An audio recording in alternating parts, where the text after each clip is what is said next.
predicting that the worst is yet to come, which is unfortunate, said one person here.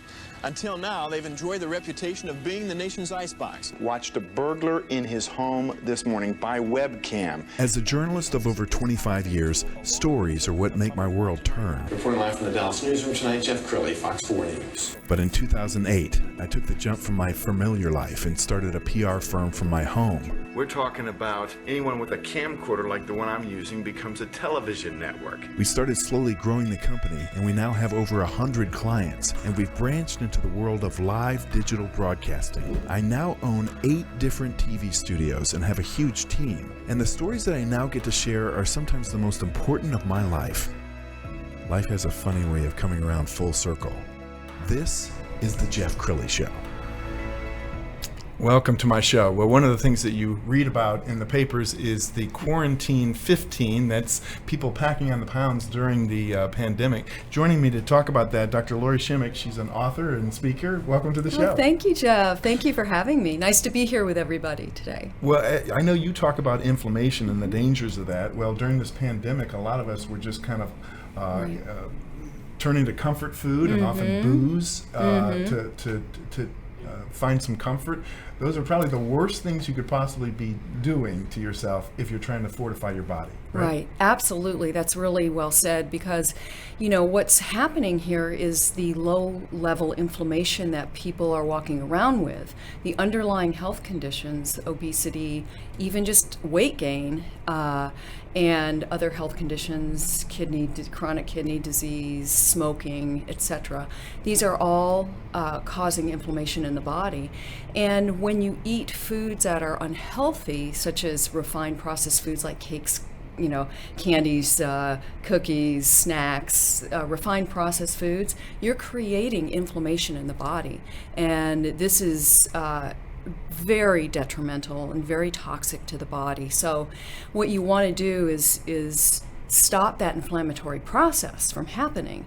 And, you know, the big elephant in the room is not, you know, should we wear face masks necessarily? It's, you know, what we're doing to our bodies, because our cells need the nutrition. They need the vitamins and minerals to protect us, to do their job. And so a lot of people are eating foods that are promoting poor gut health, and these refined junk foods that you find, and they are literally feeding the bad gut bugs. So the bad gut bugs, if you have a lot of them, and most of America does, you are causing all sorts of health problems. Our immune system, 90% of our immune system resides within our gut. And I don't think the media talks enough about inflammation. One of your best-selling books, Fatflammation, is all about the sugars and the stuff. I mean, you basically say anything that's white, like the rice, all the stuff we love to eat, all that stuff is bad. It is, and it's, you know, except cauliflower. Yes. But that is true. You know, you want to make sure that when you choose foods that they are going to enhance and they're going to optimize your immune health, right? And not just now during COVID, during this pandemic, but forever. You know, as long as you're alive, because your immune system is key to everything. It's key to healthy aging. It's key to, protecting you from the onslaught of what goes on in our day-to-day life. So there are foods that can actually very much protect you and help you boost your immune system right away. So it's not just 10 days down the road. It happens immediately. Rattle off some of the good ones, and are they tasty? I mean, can you have food that's healthy? We like for you dark chocolate, right? Right. So we'll start with that one. Dark chocolate's good for your gut health. Okay. It feeds the healthy gut bugs, and it's high in antioxidants and polyphenols that actually help repair damage done by inflammation. And I just have to say before we go on that this type of inflammation that I'm talking about is it's inflammation that is the core underlying cause of most illness, disease, faster aging, and weight gain. Yes, weight gain. So you want to stop the inflammation in the body, and you can do that with omega-3s, and you can find that we all know in wild salmon or any fatty fish is really good. Sardines, anchovies, things like that. And then, and for a more therapeutic dose with your doctor's approval, you want to take a fish oil supplement, or if you're a plant-based eater, an algae oil supplement is very good. So you're stopping the inflammatory process within the body, and then you want to repair it with polyphenols. And polyphenols are very dark, nutrient rich fruits and vegetables like blueberries and blackberries. You want also vegetables that are going to promote the master antioxidant in the body, and that would be cruciferous vegetables like cauliflower and cabbage and arugula. These types of vegetables are very nutrient dense, and they promote what's called glutathione in the body, and that's your master antioxidant, which protects your immune system. Wow. Well, you've gotten the attention of the media both locally and nationally. We've got a clip of you on the doctors, and we're going to roll that right now. Thank you. We've been told it was the most important meal of the day. But could the truth be the complete opposite? The doctor's hole. The big breakfast debate. That's today. Welcome, everyone. Take a look at these people's weight loss transformation photos. What if I told you they claim to have reshaped their bodies by doing one thing? Skipping breakfast. Celebrities such as Beyonce and Hugh Jackman are all reportedly jumping on the intermittent fasting craze. But is this type of diet healthy or downright dangerous? Meanwhile, many other famous celebs like Justin Timberlake and Jessica Alba have found fitness and a sleek physique, claiming breakfast as their most important meal of the day. Who's confused?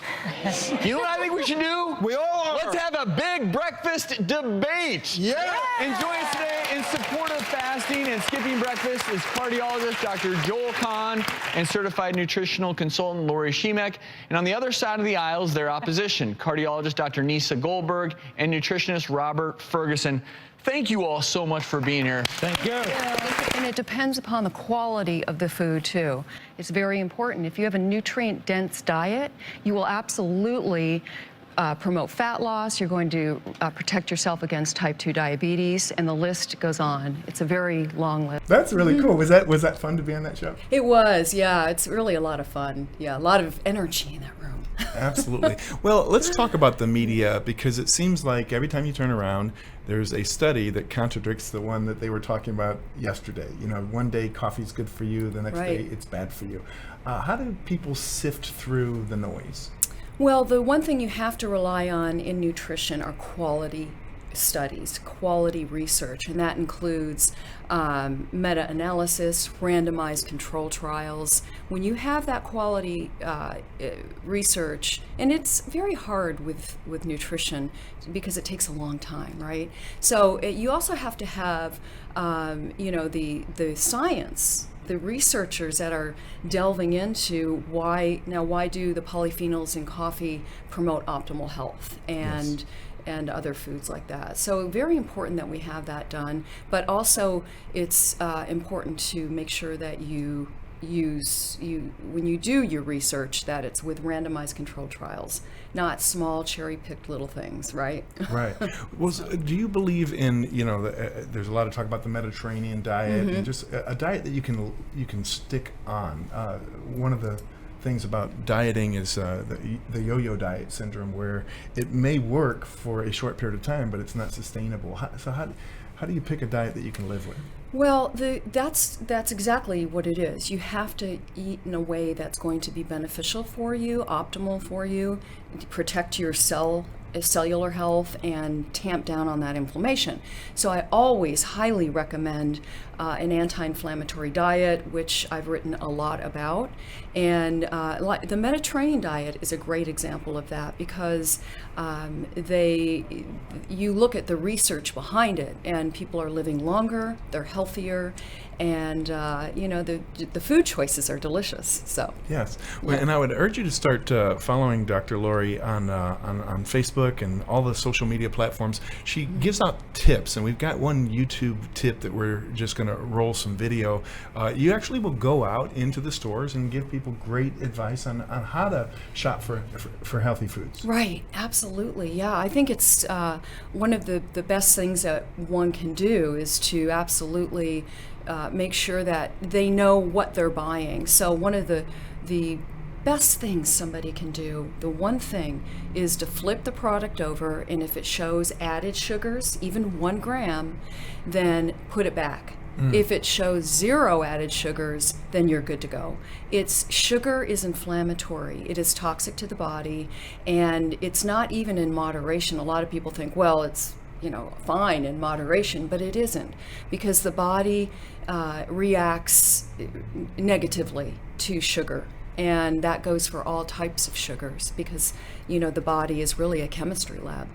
Well, I can't thank you enough for being on the show, and I appreciate Thank you you. walking your talk, because so often we hear from experts that they may be overweight themselves, they may not look the part. So thank you for taking care of your body and eating your own cooking. So Thank to speak. you. We're going to put her website up on the screen so you can get in contact with her. DrLoriShemek.com is the website, and feel free to reach out to her. Thanks again for being on the show. Thank you for having me. It's an honor. Thank you. You bet. That's it for now. We'll see you next time.